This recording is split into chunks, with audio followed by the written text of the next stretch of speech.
Okay, I'm actually excluding one isolation. This is a little unfair. Alright, potent. Come on. There we go.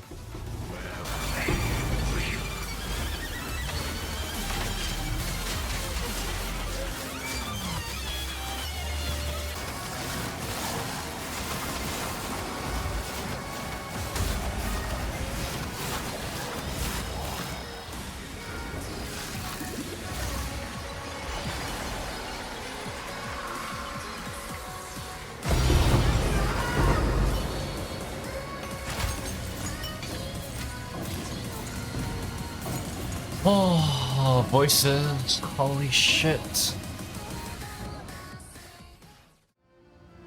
Hey guys, so I uploaded 2 videos about Delirium so far. The first video was meant to be like a very short and quick introduction into how to farm the Delirium mechanic.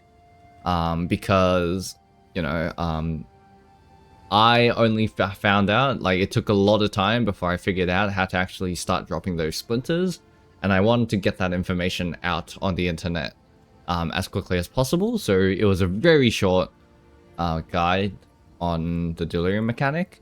And then the second video was a lot more in-depth detail on what the Delirium mechanic is, how you can get the grand mirrors, how you run the fogs, how you build up the fog, and where to place the fogs, things like that. A lot of the more detailed explanation on how to farm the Delirium mechanic efficiently, but it was never intended to be used as like a currency making strategy guide. That was not the intention. It was like what the Delirium mechanic is, right? However, a lot of people have been asking me in the comments like, oh hey, what tablets are you using? What are you looking for? What master missions are you using? And a couple things changed since the last time I uploaded a video. So this time around, this is a currency guide on how the exact strategy that I am running in order to make currency using Delirium. So first things first, let's just quickly go over the Atlas. The keystone for Delirium really doesn't seem to affect it too much. One or the other, either one is fine. And then the master. I'm using Doriani currently, and the reason why I'm using Doriani is because the Delirium tablets are so good, and they give so much more than the normal tablets that the Irradiated node, which got fixed since the last video, at the time of the recording of the last video, this was bugged and it wasn't working. It is fixed now. This works. I've tested it. So yeah, using this lets us run a 3rd Delirium tablet. And each Delirium tablet is such a big increase to the amount of loot you're getting that I think this singular node just makes it worth it over every other Master Ascendancy. And then the rest of the nodes I'm running is this one is a must-have. It's monster effectiveness, which is what we're trying to get the most. This is the most important stat because it gives more quant. And then rarity of items dropped. Waystone modifiers have increased effect. And then the 4th node is optional. You can pick whichever one you want. Revival, if you're bricking a little bit too many of your maps, this revival node is really nice to have. Hidden pattern makes it so that it's like a small grand project node. It makes you be able to traverse through the Atlas a lot quicker and not a lot quicker, but a little bit quicker. So that could be a really good node. Cleansed or Corrupted, I've been messing around with. I think it probably has potential, but I haven't really been feeling the effects of it too much. And then the final one that I can kind of recommend could be the map bosses have a chance of getting a Precursor Terraformer in order to target farm specific biomes so that you can more target farm constructs and beast bosses for ferocity and contempt liquids. However, this one I'm I haven't really tested, so you can try that on your own if you wish to do so. So that's my master setup. I think the Hilda setup from last league, from last video is still really good, right? This gives so much effectiveness, right? 100 power, even if you're getting like 1,000 to 2,000 power level, on the monster slain in your area, that's already 40% effectiveness, which is 20% more quant. And quant is super, super OP, right? 40% effectiveness, another maybe 40% from here, and then this is... So how do I put this? This was actually not working, right? This wasn't working at all, and then they fixed it so that it works, but while they were trying to fix it, they realized that this was extremely broken, and they decided to nerf it. So people say that Hilda got nerfed. It didn't get nerfed, it actually got buffed, because this wasn't working, and then it's working now. But they lowered the numerical value of this from like 25% to like 8% or 12%, I can't quite remember, but it's something like that now. However, like it was 0% before, and now it's at least an 8%, so it's actually a buff if you think about it. And then this is also pretty good. So like either one of these I think works, but obviously if you're running Hilda, you should be running an irradiated tablet. I do think the irradiated tablet, having your maps irradiated adds a lot more loot to your map. So I do think having an irradiated tablet or just a source of irradiated is really, really worth it. As for the actual Atlas tree, the only thing that really matters is summoning circles, right? So the only thing that matters for Delirium is essence prices are kind of crashed. I'm doing Asmiri Spirits for this one because maybe it gives a little bit more of a multiplier to your loot. However, strong boxes could be okay as well, I think. But the more important one is the summoning circle, because these summoning circles can spawn constructs and beasts bosses, which can drop the ferocity and contempt liquids. So this is a really good mechanic to spec into. And then the rest of the things don't really matter. I think, yeah, if you want to try to look for nodes that says increased effectiveness of monsters and things like that, but you're really trying to juice like the unique monsters that you're killing. So effectiveness, I think, is the way to go. So that's my Atlas. So yeah, that's the Atlas tree. As for the strategy and the actual mapping itself, firstly, let's go over tablets. Tablets, still the same, right? I'm running 3 Delirium tablet now, and the number one priority mod you should be looking for is Delirium encounters in your maps are 20 more likely to spawn unique bosses.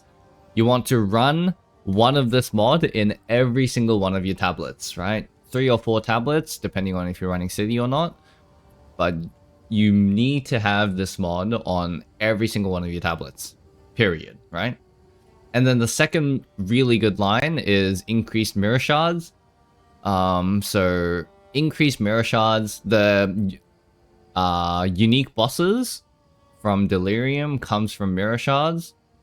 So if you increase the chance of mirror shards, that means increased chance of unique bosses, which means a lot more loot. So that's how I'm dropping a lot of my isolations and the high tink, and that's how I'm getting so much potent liquids, is from these Delirium bosses. And then the third, the prefixes, you're mostly looking for effectiveness. This is probably the only line that matters too much, and then the last line, a little bit of item rarity and things like that is good, but the prefixes aren't that important. So that's the tablet setup that I am running. And I'm running 3 or 4 of those, depending on thing, and I am still boss rushing. A lot of people are asking me, hey, why aren't you farming like Delirium fog maps? That was very loud. I don't know why this keeps happening every time I record a video. But why are you boss rushing? Like, how come you're just boss rushing and you're not actually like spending time in your delirious fog maps and just like giga juicing these delirious fogs? And the answer is, I think there is so much value in going through and traversing the Atlas right now, especially with the Delirium mechanic, that I just think that it is more profit per hour. Just I think it's a lot more profitable doing boss rushing than it is to giga juice a single map. Because let's say, yeah, I mean, obviously there are things like the citadels, right? There are things like citadels, but the main thing that, like, the citadels themselves are worth like 2D every time you run them, but the thing you're looking for is these matriarch and the patriarch holes, right? If you look at the prices of Origin cradles are, yeah, they're like 3.5D, right? Origin cradles are 3.5D, and Origin sparks are 3 divines, right? So if you think about that, right? Each time, let's say I have 1, 2, 3, 4, 5, 6. I have 6 steps to get to the matriarch holes. So if you think about the matriarch hole, which gives an Origin spark, which is 3 divines or 300 exalts, taking 6 steps, each of these traversal nodes, I am getting 50 exalts each, right? 300 divided by 6. Taking a step, is worth like 60 exalts just from this matriarch hole alone. And because I'm going to be pathing like this, right, in order to try to get to the patriarch holes as well, combined these are worth like 700 exalts, right? So if I take 700 exalts, and in total I'm taking 1, 2, 3, 4, 5, 6, 7, 8. It takes me 8 maps to get 700 exalts. So each map I'm running is effectively 100 exalts, right? And you have to think to yourself, okay, if I spend another 2 or 3 minutes in my map, can I beat that 100 exalts worth of value that I'm getting just by traversing through the Atlas? And that is only talking about like these matriarch and patriarch holes and the copper citadels and things like that. So that's one source of income that you're really significantly slowing down if you're not boss rushing. But the second source of income, and the more bigger source of income, actually there's 3 sources. There's 3 reasons why boss rushing is so good. That's the first reason. The copper citadels, and the matriarch and patriarch holes. The second reason are these linear supports, right? So if you look at it, right, linear supports right now, Rakiatas. Currently, Rakiatas are worth 125 divines, and Garukans are worth 300 divines, right? 300 divines and 125 divines. So that's another really big source of income that you need to sort of miss out on if you're spending a lot of time in your inside your maps, right? And this is just a theory of mine. It's unconfirmed, but I've had people come into the stream and also report a lot of success with this. But because you're really juicing I'm stacking a lot of effectiveness on my bosses, which gives quantity, and also deliriousness also gives quantity, right? So if you're doing giga juiced boss with a lot of effectiveness inside the delirium encounters, theoretically speaking, the boss should have a lot higher rate, a lot higher drop chance of these linear supports. So instead of like a 1 in 20, if you're not juicing your maps at all, maybe it's like a 1 in 20 chance to get a single single Recchiatas, but with the amount of juicing and Delirium mechanic, you can probably reduce that down to like a 1 in 10, 1 in 5 even. I've actually heard a lot of people say that they dropped the Recchiatas in like 3 to 5 maps, right?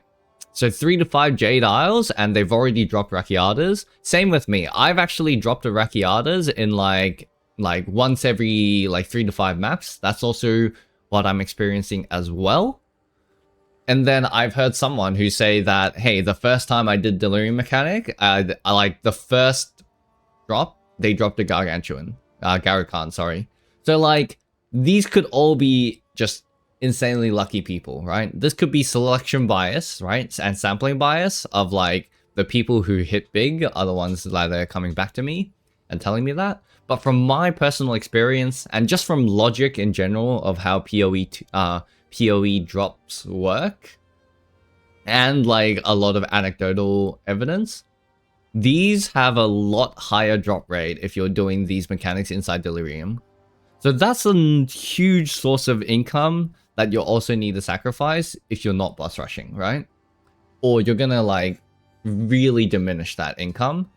And thirdly, this is the biggest reason why I'm boss rushing, is these simulacrums, right?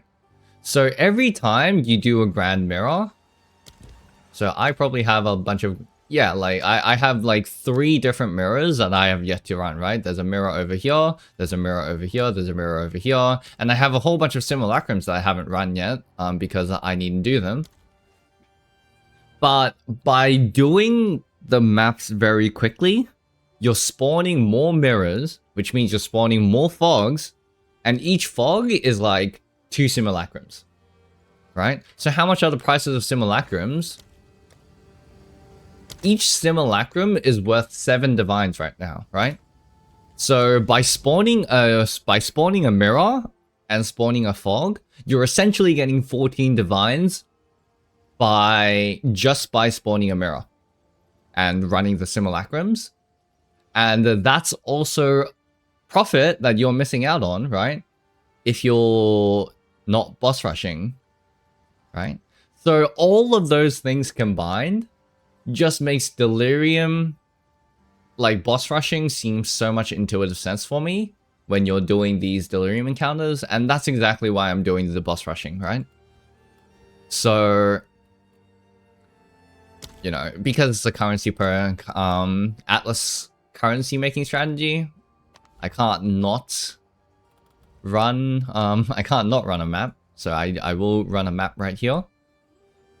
But basically my strategy right now is just run maps until I spawn a mirror. Once I spawn a mirror, I spread out the mirror and spread out a Delirium fog, build it up to 100%. I've tested doing like 200% Delirious before I run the Simulacrum. 150%, 100%. Doesn't seem to affect the Simulacrum drops at all, right? So you don't need to stack up your Deliriousness all the way to 200%. Just stack it up to 100%. Run your Simulacrums, and then move on, right? Don't do the Delirious fogs, because if you're inside the fogs, you can't spawn a mirror, right? So you want to just, once you finish your Simulacrum for that fog, you just move on and try to spawn more mirrors so that you can get more Simulacrums, and just keep moving. Keep moving throughout the Atlas and try to go as quickly as possible. Try to farm those Recchiatas, try to farm those Matriarch and Patriarch cores, and just try to spawn as many Simulacrums as possible. So that is my current strategy. I am going to quickly... Okay, no, actually...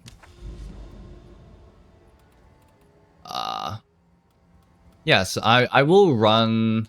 So right now, if I was doing this, I'd just be running this way and just doing the 10% Delirious maps so that I can run the Simulacrum.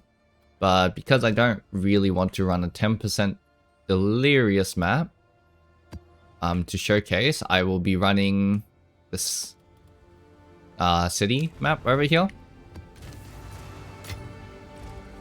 But yeah, all I'm doing, right? I'm only buying tablets that are worth like I'm spending 2 divines at most on a tablet. I'm not spending anything over 2 divines. And I'm just boss rushing. I am just boss rushing. This is perfect because this map is a construct. Cloak of Flame. Hey, that's a cool item. But yeah, this map is a construct map, which means it has a chance to drop Liquid Contempt. You want to be triggering these mirror shards, by the way. These mirror shards are definitely worth trying to trigger. And all I'm doing is I am making my way over to the boss and just trying to kill things that are along the way. I'm not running these Loathsome Mires. These Loathsome Mires don't seem to drop, like, even like 2 really great notable amulets don't seem to actually give too much. Like, they're only selling for like, I don't know, 10 divs at most. So yeah, considering that I am chasing items that are worth like hundreds of divs, like a 10 div jackpot, it's not even a jackpot, and those Loathsome Mires are like, yeah, they take way too long to run compared to how much you're actually getting from those Loathsome Mires. So I don't actually run the Loathsome Mires. I just try to kill the things that kind of spawn along the way. This is perfect. This is a ferocity, right? This is a chance of a liquid ferocity because this boss is a beast, right? So these like unique bosses have a chance to drop the spawn beast bosses like this. And these are the ones that are giving you most of your loot, right? Those Delirium bosses. Another Delirium boss. The voices warned you about him.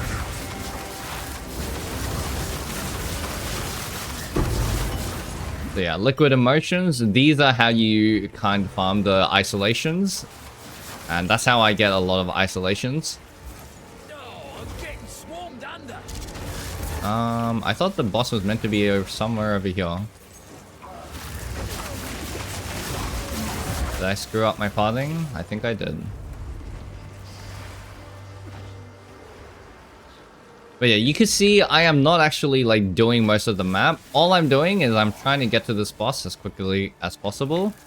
Construct boss, so hopefully we drop the Liquid Contempt. So I am like in the process of making a full list of bosses. Which bosses are constructs and which bosses are not. I will keep you guys updated on that. But yeah, you can see Grand Mirrors spawn very, very frequently. There we go. It's that easy, right? So yeah, again, if you're not boss rushing, then you're not killing these construct bosses and beast bosses as well. That are the ones that are giving you these liquid contempts, right? So these like drops come a lot more frequently than you might realize. So that is why I'm boss rushing. Like, there's so many reasons to why boss rushing just feels like it's a much better strategy than just to juice a single map over here.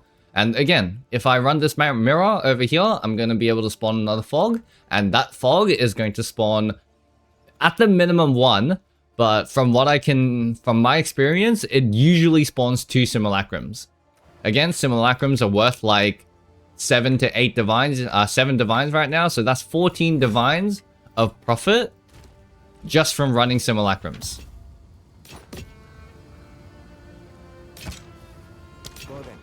So that is my strategy so far. The time client, I've shown you guys the atlas that I'm running and the maps I'm running. I'm running high rarity and high effectiveness. I don't really care about pack size because I'm not actually killing monster packs. I'm killing the things that kind of spawn inside the mirror. So I'm talking Delirium bosses, right? I'm talking Delirium bosses. They don't get influenced by pack size and they don't get influenced by monster rarity, right? So the only thing I care about in my maps are this item rarity and monster effectiveness. And these, so I'm going for high item rarity and high monster effectiveness maps. And I'm running tablets, unique bosses, and mirror shards and effectiveness. Those are the 3 mods that I'm looking for. Again, I'm not overspending on my tablets because I'm not getting the maximum use out of those tablets. Just 1 or 2 divine tablets. Try to get... Biggest priority is unique bosses. You're not going to get tablets like this for 1-2 divs. But you can definitely get like 1-line unique bosses with effectiveness. Unique bosses and Mirror Shard 2 lines is a little bit expensive, but you do try to have at least 1 increased Mirror Shard in 1 of your 3 tablets. More than 1 is probably overkill, but at least have 1 in some of these. Okay, so that is how I am running these maps. Let's see, did I miss anything? I think that is it. Oh yes, profit per hour breakdown. So I did a 4-hour session. So the highlights at the start of the video, that's from the 4 hours that I have farmed. Yeah, that's from the 4 hours I farmed in order to try to figure out my profit per hour. And as I mentioned in one of those clips, I've actually like, I've removed one of the isolations, right? I've removed one of the isolations and I have not like, I've excluded every jackpot drops that I got, like everything. I've gotten like a 50 divine shoes and things like that I sold. All of those like multiple divine, like 10 plus divine tinks that aren't the ones I'm target farming. I've excluded all of those tinks.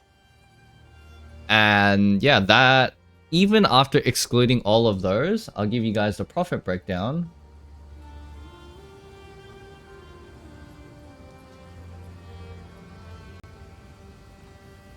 So currently, this is what my profit breakdown looks like. This is all in exalts. So in raw currency alone, just in raw currency, I've gotten 3,000 exalts. So 30 divines worth, maybe like 25 now.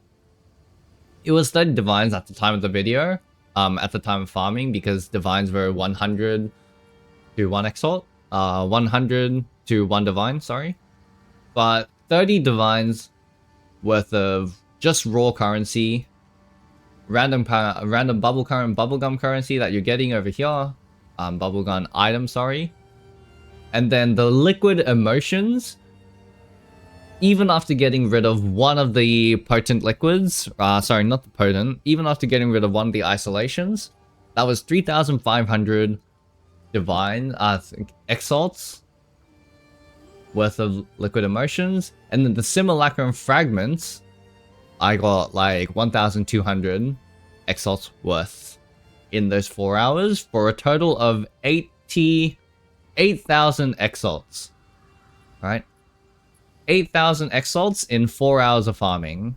So that's around about 80 divs. I'm lowballed it, and I said that is 73 divines worth of profit in 4 hours. So that's 18 divines per hour, right? 18 divines per hour, excluding every jackpot and excluding like another 6 divines in potent liquid, in the isolation, sorry. But you also have to consider, right? This is just the raw drop, right? You also have to consider that during this time, I've ran 6 different simulacrums, and even more importantly, that's on the really unlucky side, because I went through 3 different fogs that only had 1 simulacrums each. And if you've done this farming strategy, if you do this farming strategy, you will like really quickly figure out that that is like very under average, right? That's like, usually you get 2 simulacrums, but you can very, very, very easily sustain like 2 to 3 simulacrums per hour. And each of those simulacrums is worth, again, 7 divs. So if you consider running at the low end 2 simulacrums an hour, that's another 14 divs an hour that you're trying to that you're running. So that's at the minimum, you're getting 30 divines worth of value just as a baseline, guaranteed. And you're getting a huge amount of big ticket items. And you're getting a whole bunch of, and you're getting a whole bunch of big ticket items, such as, like, I've gotten a Rite of Spring, farming Delirium. I got in, Rakiatas, as I said, farming Delirium. A lot of those, like, really big tanks that are worth multiple tens of divines, those all come very frequently with farming Delirium. So yeah, I would say at the minimum, you're looking at 30 divs an hour, right? 20 divs if you exclude everything else and you're only looking at the bubblegum currency. But realistically speaking, you're getting 30 divs an hour as a baseline with like a lot of potential for big things that push this strategy to like 40, 50 divs an hour. So yeah, that is my current Atlas strategy and how I am farming these Delirium maps. So hopefully that helped you guys in order to try to figure out what to do when I'm doing Delirium. That's how I'm farming these strategies. Feel free to leave a comment and then sort of for more suggestions on what I could be doing. Right now I am running 100 different simulacrums. So I've been buying a lot of the simulacrum and using my own simulacrums I farmed. And I'm running 100 simulacrums to try to determine like the chances of each of the items that drop from simulacrum. So, and I'll post a video about that. In the future as well. So look forward to that. And yeah, hopefully you guys find as much success as I do farming Delirium. It's a really, really good and really profitable mechanic, and I've had a lot of people come in saying that, this is like, they've been having a lot of success with it. So yeah, good luck on your farming, stay safe, and don't die in the 200% Delirious maps.